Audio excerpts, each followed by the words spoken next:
लो, हर साल लाखों छात्र एक सपना देखते हैं, सरकारी नौकरी। हाँ, और उस सपने के पीछे भागते भागते हजारों की भीड़ में कहीं खो जाते हैं। और जानते हैं क्यों? हाँ, क्योंकि वो ज्ञान को रटते हैं, उसे समझते नहीं। बिल्कुल।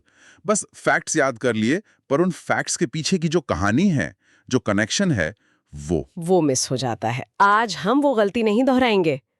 आज हम उत्तर प्रदेश को सिर्फ पढ़ेंगे नहीं, बल्कि महसूस करेंगे। चलिए तो फिर इस सफर की शुरुआत करते हैं। चलिए पहली स्लाइड से शुरू करते हैं। जी। स्क्रीन पर देखें, आपके सामने उत्तर प्रदेश का एक 3D नक्शा है। ये सिर्फ एक नक्शा नहीं, ये लाखों उम्मीदों का केंद्र है। और बगल में जो स्टैंप है, एग्जाम ओरिएंटेड फैक्ट शीट, वो साफ बता रहा है कि यहाँ हर शब्द जरूरी है। बिल्कुल।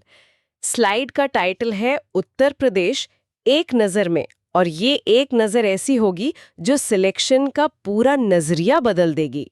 मतलब हम भौगोलिक और राजनीतिक दोनों ही पहलुओं को गहराई से समझने वाले हैं। जी, ये स्लाइड हमारे आज के अध्ययन की नींव है, और ये खास तौर पर यूपीएसएससी जूनियर असिस्टेंट और स्टेनोग्राफर की परीक्षा को ध्यान में रखकर तैयार की गई है। बिल्कुल सर, मैं तैयार हूँ। अब रटना नहीं, समझना है। चले, तो अब अगली स्लाइड पर चलते हैं। यहाँ से असली कहानी शुरू होती है। ठीक है। ध्यान से देखिए, नक्शे पर 4 कोनों को पिन किया गया है। उत्तर में सहारनपुर, पश्चिम में शामली, पूर्व में बलिया और दक्षिण में सोनभद्र। ये प्रदेश की सीमाएं हैं, हमारी महत्वाकांक्षाओं की नहीं। बहुत खूब। हेडिंग है भौगोलिक विस्तार, मतलब हम प्रदेश के आकार और उसकी सीमाओं को नापेंगे। तो इसका क्षेत्रफल है 2,40,928 वर्ग किलोमीटर। हाँ, और इस हिसाब से ये भारत में चौथे स्थान पर है। ये भारत के कुल क्षेत्रफल का 7.33% हिस्सा है। इसका अक्षांशीय विस्तार भी दिया है, 23 डिग्री 52 मिनट उत्तर से 31 डिग्री 28 मिनट उत्तर तक। अब जरा ध्यान से देखिए, सहारनपुर हिमाचल से जुड़ा है और सोनभद्र ये अकेला 4 राज्यों को छूता है, मध्य प्रदेश, छत्तीसगढ़, झारखंड और बिहार। सॉरी, एक जिला और 4 राज्य? ये तो मैंने कभी इस तरह से सोचा ही नहीं था। अब हमेशा याद रहेगा। जी बिल्कुल। और यही परीक्षक पूछता है। सोनभद्र का नाम दिमाग में बैठा लीजिए। बिल्कुल, ये तो अब कभी नहीं भूलूंगा। चलिए अब प्रदेश की सीमाओं को और करीब से देखते हैं। अगली स्लाइड। जी। देखिए, नक्शे को 2 रंगों में बांटा गया है। जो नीला हिस्सा है वो एनसीआर के जिलों को दिखा रहा है, और हरा वाला हिस्सा उन जिलों को जो नेपाल से अपनी सीमा साझा करते हैं। बिल्कुल। ये सिर्फ रंग नहीं है, ये भौगोलिक और आर्थिक महत्व के प्रतीक हैं। और हेडिंग है मॉडर्न एडिटोरियल एटलस। ये बता रहा है कि उत्तर प्रदेश की सीमाएं कितनी विविध हैं, राष्ट्रीय भी और अंतर्राष्ट्रीय भी। सही। तो सबसे पहले राष्ट्रीय राजधानी क्षेत्र यानी एनसीआर को देखते हैं। इसमें मेरठ, गाजियाबाद, गौतम बुद्ध नगर, बुलंदशहर, हापुड़, बागपत, मुजफ्फरनगर और शामली, ये 8 जिले आते हैं। और नेपाल की सीमा जो 579 किलोमीटर लंबी है, उससे पीलीभीत, लखीमपुर खीरी, बहराइच, श्रावस्ती, बलरामपुर, सिद्धार्थनगर और महाराजगंज जुड़े हैं। तो कुल मिलाकर उत्तर प्रदेश 8 राज्यों, एक केंद्र शासित प्रदेश यानी दिल्ली और एक देश नेपाल से घिरा है। सर, इतने सारे जिले और राज्य, मैं हमेशा कंफ्यूज हो जाता था, पर इस मैप से तो सब कुछ शीशे की तरह साफ हो गया। बहुत बढ़िया। अब जमीन के अंदर उतरते हैं। अगली स्लाइड हमें उत्तर प्रदेश की मिट्टी और बनावट की कहानी बताएगी। जी। ये एक 3D नक्शा है जो प्रदेश की जमीन को 4 अलग-अलग हिस्सों में दिखा रहा है। ऊपर पथरीला भावर क्षेत्र, फिर हरा भरा तराई, बीच में विशाल गंगा का मैदान और नीचे कटा-फटा पठारी भाग। हर हिस्से की अपनी एक अलग पहचान है। सही कहा। इसका कोई एक शीर्षक नहीं है, क्योंकि ये प्रदेश के 4 भौतिक चेहरों को एक साथ दिखा रहा है। तो सबसे ऊपर है भाबर क्षेत्र। यहाँ कंकड़ पत्थर हैं और छोटी नदियां विलुप्त हो जाती हैं। और उसकी ठीक नीचे है तराई क्षेत्र। ये दलदली जमीन है जो धान और गन्ने की खेती के लिए उत्तम है। बीच का सबसे बड़ा हिस्सा है गंगा का मैदान, जो उपजाऊ जलोढ़ मिट्टी से बना है। यही प्रदेश का अन्न भंडार है। और सबसे दक्षिण में है दक्षिण का पठारी भाग, जिसे हम बुंदेलखंड और बघेलखंड के नाम से भी जानते हैं। मतलब सर, उत्तर प्रदेश में पहाड़, मैदान और पठार सब कुछ है। ये तो अद्भुत है। बिल्कुल। अब बात करते हैं जीवन धाराओं की। अगली स्लाइड, प्रदेश की नदियों पर। जी। नक्शे पर देखिए, ये जो नीली रेखाएं हैं, ये नदियों के जाल को दिखा रही हैं। सबसे मोटी और गहरी रेखा गंगा नदी की है, जो प्रदेश के दिल से होकर गुजर रही है। और एक जगह पर गोला बनाकर संगम को विशेष रूप से दिखाया गया है। हेडिंग है उत्तर प्रदेश की प्रमुख नदियां। ये सिर्फ पानी की धाराएं नहीं है, ये सभ्यता और संस्कृति की धाराएं हैं। बिजनौर से प्रवेश करती है और बलिया से बाहर निकलती है। और यमुना नदी सहारनपुर से प्रवेश करती है और प्रयागराज में गंगा से मिल जाती है। इन दोनों के मिलन स्थल को ही संगम कहते हैं। पीलीभीत, आगरा जैसे और भी कई शहर नदियों के किनारे ही बसे हैं। सर, गंगा और यमुना की कहानी तो सुनी थी, पर आज नक्शे पर देखकर समझ आया कि ये प्रदेश के लिए कितनी महत्वपूर्ण है। बिल्कुल। चलिए अब राजनीति के मैदान में चलते हैं। अगली स्लाइड। जी। यहाँ 4 अलग-अलग रंगों के 3D ब्लॉक्स हैं, जिन पर संख्याएं लिखी हैं 403, 100, 80, 31। और ये संख्याएं उत्तर प्रदेश की राजनीतिक ताकत को दर्शाती हैं। सही। हेडिंग है संवैधानिक प्रमुख। राज्यपाल। प्रदेश का संवैधानिक मुखिया राज्यपाल होता है, जो अभी आनंदीबेन पटेल हैं। लेकिन असली शक्ति इन सीटों की संख्या में है।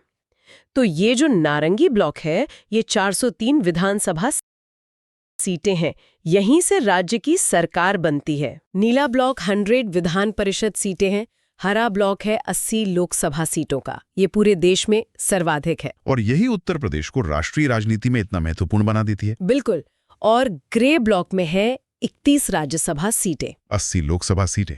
अब समझ आया कि सब क्यों कहते हैं कि दिल्ली का रास्ता लखनऊ से होकर जाता है। हाँ, और ये सर्वाधिक शब्द याद रखना, परीक्षा में यही पूछा जाता है। जी बिल्कुल। सरकार बनती कैसे है ये तो देख लिया, अब देखते हैं सरकार चलती कैसे है। अगली स्लाइड। ठीक है। बाईं ओर एक फ्लो चार्ट है जो प्रशासन के स्तर को ऊपर से नीचे तक दिखा रहा है। और दाईं ओर न्याय का प्रतीक एक स्तंभ और हथौड़ा बनाए, जो न्यायपालिका को दर्शा रहा है। तो ये स्लाइड प्रदेश के प्रशासनिक और न्यायिक ढांचे को समझा रही है। प्रशासनिक ढांचा देखें तो 18 मंडल, जिनके अंदर 75 जिले हैं, फिर 17 नगर निगम और 350 से ज्यादा तहसीलें हैं। और न्यायपालिका का केंद्र है इलाहाबाद उच्च न्यायालय, जो अब प्रयागराज में है। यह न्यायाधीशों की संख्या के हिसाब से एशिया का सबसे बड़ा उच्च न्यायालय है। और इसकी एक खंडपीठ, या जिसे हम बेंच कहते हैं, वो लखनऊ में भी है। सर, 17वां नगर निगम शाहजहांपुर है। यह नवीनतम है ना? ये सवाल बन सकता है। बहुत बढ़िया, तुमने बिल्कुल सही पकड़ा। यही होती है एक गंभीर छात्र की पहचान। नवीनतम और सबसे बड़ा जैसे शब्दों पर हमेशा ध्यान देना चाहिए। जी सर। अब भविष्य की ओर एक कदम। अगली स्लाइड देखिए। जी। प्रदेश के नक्शे पर चमकते हुए सूरज के प्रतीक हैं। एक बड़ा सूरज अयोध्या पर केंद्रित है, जिससे एक तीर निकल रहा है। ये एक नई ऊर्जा क्रांति का संकेत लग रहा है। बिल्कुल। हेडिंग है सौर शहर 2025-26। ये प्रदेश को ऊर्जा के क्षेत्र में आत्मनिर्भर बनाने का एक मिशन है। तो लक्ष्य ये है कि राज्य के सभी 17 नगर निगमों को सोलर सिटी बनाया जाएगा। और इसकी शुरुआत अयोध्या से हो रही है, जो प्रदेश की पहली मॉडल सोलर सिटी होगी। यह घोषणा मुख्यमंत्री योगी आदित्यनाथ द्वारा की गई है। अगली स्लाइड। जी। नक्शे पर कानपुर के आसपास एक बड़ा गोला बनाया गया है और प्रयागराज की ओर इशारा करते हुए एक और जानकारी दी गई है। और नीचे एक ब्रेकिंग न्यूज की तरह अपडेट भी है। तो ये स्लाइड प्रदेश में हो रहे नए विकास और घोषणाओं को एक साथ दिखा रही है। KRIDA का मतलब है Kanpur region integrated development authority. इसमें कानपुर और 8 अन्य जिले शामिल होंगे। एक बहुत ही रोचक तथ्य है, महाकुंभ 2025 के लिए एक 76वां जिला, वो भी अस्थायी रूप से बनाया जा रहा है। और एक आर्थिक अपडेट, वाराणसी नगर निगम जल्द ही म्यूनिसिपल बॉन्ड जारी करेगा। 76वां जिला अस्थायी, ये तो मैंने पहली बार सुना है। ये परीक्षा में कंफ्यूज कर सकता है। बिल्कुल। विकास की बात हो रही है तो लोगों की बात भी होनी चाहिए। अगली स्लाइड। जनगणना पर। ठीक है। नक्शे पर 3 3D बार ग्राफ खड़े हैं। एक बहुत ऊंचा लाल बार, एक छोटा नीला बार और एक मध्यम हरा बार। ये प्रदेश की आबादी और साक्षरता की कहानी बिना शब्दों के कह रहे हैं। सही। हेडिंग है जनगणना 2011। ये आंकड़े पुराने जरूर हैं, लेकिन आज भी हर परीक्षा के लिए गोल्ड स्टैंडर्ड है। तो कुल जनसंख्या लगभग 19.98 करोड़ थी। और दशकीय वृद्धि दर 20.22% थी। सर्वाधिक जनसंख्या वाला जिला था प्रयागराज और न्यूनतम जनसंख्या वाला जिला महोबा। और सर्वाधिक साक्षरता वाला जिला गौतम बुद्ध नगर। मतलब सबसे ज्यादा लोग प्रयागराज में और सबसे पढ़े लिखे लोग गौतम बुद्ध नगर में। अब ये चित्र दिमाग में बैठ गया है। बहुत अच्छे। अब प्रदेश की कला और हुनर को देखते हैं। अगली स्लाइड। जी। नक्शे पर अलग अलग जिलों से उनके मशहूर उत्पादों के चित्र जुड़े हुए हैं। कहीं ताला है, कहीं इत्र, कहीं पीतल का बर्तन, तो कहीं मिट्टी का घोड़ा। हेडिंग है एक जिला एक उत्पाद, यानी ODOP। ये एक कह सकते हैं क्रांतिकारी योजना है जो स्थानीय कारीगरों को वैश्विक पहचान दे रही है। बिल्कुल। तो कन्नौज अपने इत्र के लिए प्रसिद्ध है, अलीगढ़ तालों के लिए, मुरादाबाद पीतल के काम के लिए, कानपुर चमड़े के लिए, और गोरखपुर अपने टेराकोटा शिल्प के लिए। सर ये तो मैच द कॉलम वाले प्रश्न के लिए एकदम परफेक्ट है। हाँ बिल्कुल। हर राज्य की अपनी पहचान होती है। चलिए उत्तर प्रदेश की पहचान को जाने। अगली स्लाइड। जी। स्क्रीन पर 4 गोलों में 4 खूबसूरत तस्वीरें हैं। एक हिरण, एक सारस, लाल रंग के फूल और एक हरा भरा पेड़। ये उत्तर प्रदेश के प्रतीक हैं, वो चिन्ह जो प्रदेश की प्राकृतिक विरासत और संस्कृति को दर्शाते हैं। तो राजकीय पशु है बारासिंघा, राजकीय पक्षी है सारस, राजकीय पुष्प है पलाश जिसे टेसू भी कहते हैं, और राजकीय वृक्ष है अशोक। ये तो मुझे याद थे, पर आज तस्वीर देखकर ये हमेशा के लिए याद हो गए। बिल्कुल, विजुअल मेमोरी हमेशा ज्यादा मजबूत होती है। अब सबसे महत्वपूर्ण स्लाइड। यहाँ वो गलतियां हैं जो लाखों छात्र करते हैं। ध्यान से देखिए। जी सर। 3 बॉक्स हैं।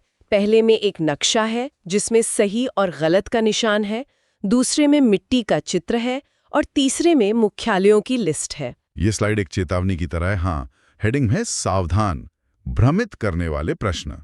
परीक्षक यहीं आपको फंसाने की कोशिश करता है। हाँ, तो पहला भ्रम है नेपाल की सीमा को लेकर। कुशीनगर सीमा साझा नहीं करता, महाराजगंज करता है। दूसरा भ्रम है मिट्टी के नाम को लेकर। बुंदेलखंड में मार और काबर ये काली मिट्टी के ही स्थानीय नाम हैं, कोई अलग मिट्टी नहीं है ये। और तीसरा भ्रम मुख्यालय। अमेठी का मुख्यालय गौरीगंज है, सोनभद्र का रॉबर्ट्सगंज और जालौन का उरई। सर, मैं हमेशा अमेठी का मुख्यालय अमेठी ही सोचता था। आज मेरी बहुत बड़ी गलती सुधर गई। धन्यवाद सर। यही स्लाइड का उद्देश्य है। एक एक नंबर से सिलेक्शन रुकता है। इन पॉइंट्स को कभी मत भूलना। जी, चलिए अब कुछ रैपिड फायर फैक्ट्स देखते हैं। अगली स्लाइड। ये एक सीधी साधी टेक्स्ट की लिस्ट है। कोई चित्र नहीं, कोई डिजाइन नहीं, मतलब हर शब्द अपने आप में एक सवाल है। हाँ, हेडिंग भी यही है, महत्वपूर्ण तथ्य एक नजर में। ये वो जानकारी है जो पता होनी ही चाहिए। राज्य का पुनर्गठन 1 नवंबर 1956 को हुआ। उत्तराखंड का विभाजन 9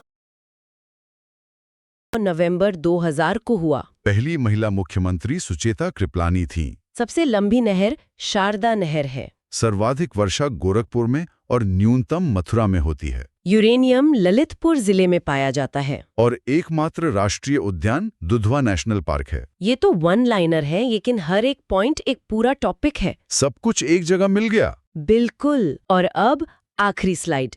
ये जी। सिर्फ एक स्लाइड नहीं, ये एक प्रण है। जी, प्रदेश के नक्शे पर बड़े बड़े अक्षरों में लिखा है मिशन सिलेक्शन ऑन, और साथ में एक हरे रंग का टिक मार्क है। ये सफलता का संकेत है। हेडिंग है अब रटेंगे नहीं, मैप को समझेंगे। यही हमारा मूल मंत्र होना चाहिए। ज्ञान को बोझ नहीं, हथियार बनाना है। उनको समझा है, तथ्यों को जोड़ा है और भ्रम को दूर किया है। अब जिम्मेदारी आपकी है। इस ज्ञान को अपनी ताकत बनाओ। जब आप परीक्षा हॉल में बैठो तो याद रखना कि हर सवाल का जवाब आपके दिमाग में नक्शे की तरह छपा हुआ है। जाओ और अपनी सफलता की कहानी खुद लिखो। All the best.